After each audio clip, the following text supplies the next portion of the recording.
Bam! Okay, guys, so I am going to talk to you about snacks on keto, my favorite non-favorite subject. So let me go through some of the snacks and why not.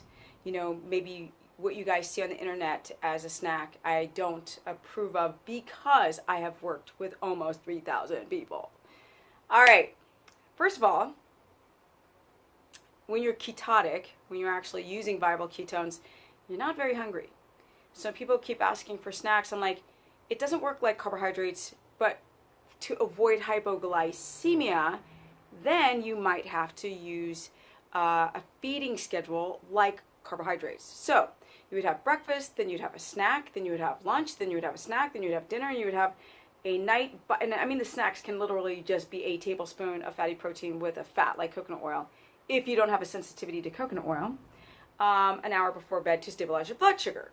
But just like literally snacks, now, number one, pork rinds should only be taken on road trips, right? Road trips, or move this back a little bit here. Yes. Should be taken on road trips because you're in a car for 6 hours, you need to munch on something. But even that, you have to be careful because it's been deep fried and, puffed out or baked, and it can be digested quicker and spike your blood sugar and make you a little tired. So flights, long drives, or crunched up on a salad as like baked croutons is a way that you can have pork rinds. But just to eat them, no.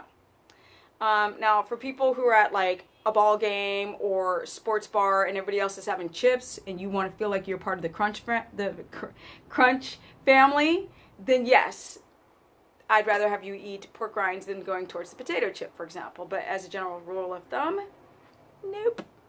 Okay. Avocados, if you don't have a latex allergy. A lot of you guys who have an aversion to avocados or might have a latex allergy, that's a connection to your allergenic response to avocados. That might be a no, or it might be yes. Fatty types of foods are recommended over vegetables. I don't really like vegetables because it'll spike your blood sugar and the carbohydrate count.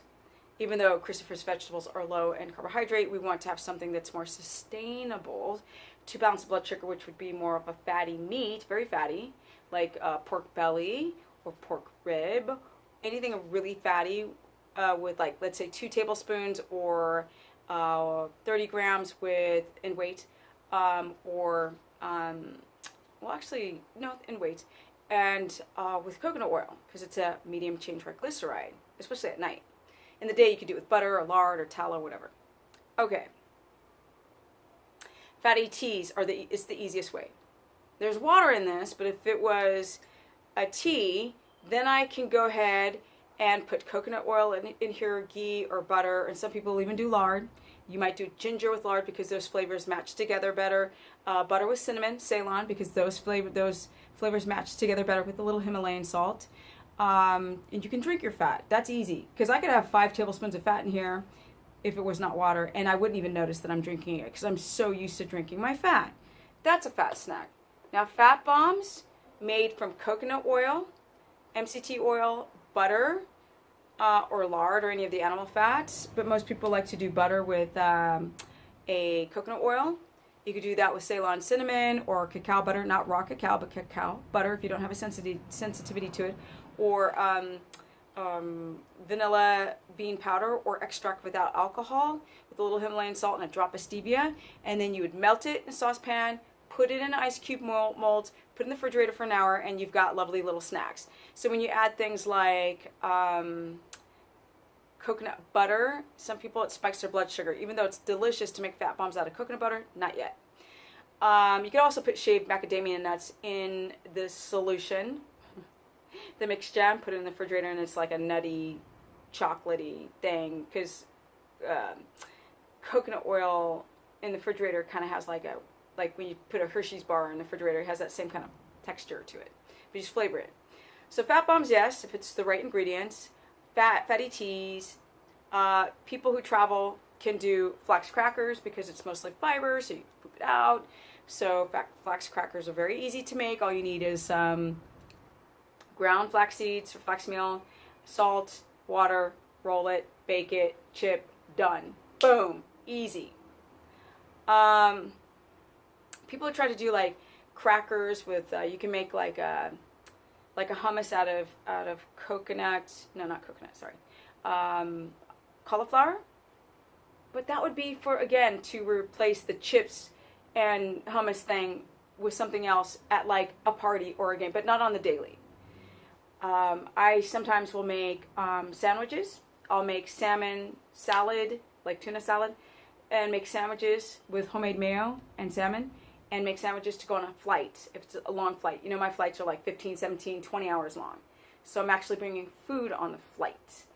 Macadamia nuts are a possibility if you don't have a sensitivity to them, and the rest of the nuts are a no. That means almonds, walnuts, pistachios, get rid of it. Nope.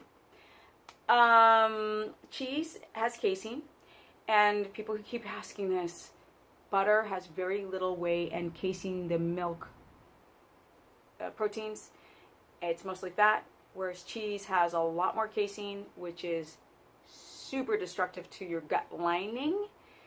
People have problems. I've tested it over, and in the beginning I told people to eat cheese and they weren't adapting. That's where I got my data from.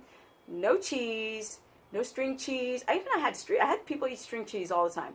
No more, no mas. No string ingemir. No string cheese, no cheese, no smoothies. The only time I have people do like a smoothie is like a raw egg if they're at a job and they need to eat protein and they got some avocado up in there, and maybe coconut cream or milk as something for people who cannot eat their food. They can drink it.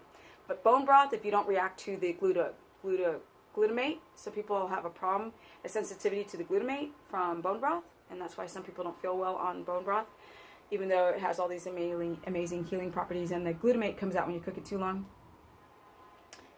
I digress. It's 7 minutes and I'm out. This is a quick impromptu.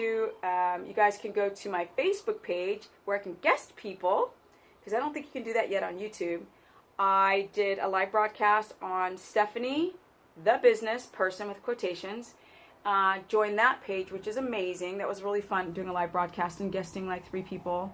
I also have a course page on Facebook that you have to sign up on my website, stephanieperson.com. I also have an Instagram, which is Stephanie Ketogenic, if you just want to holla and see a lot of my workout posts on Instagram. And I'm having sirens, because you know that's a tradition up in here. And I'm out, and I've got energy, and it's been a fantastic day. Thank you guys for watching, and I'm out. Peace. Oh, and I'm writing the Ultimate Keto book. Remember, there's only one way to adapt. There's not 50 shades of keto like you've been reading on the internet. You adapt or don't. So be looking out for that book to be coming out soon. And I'm out. Thanks, guys.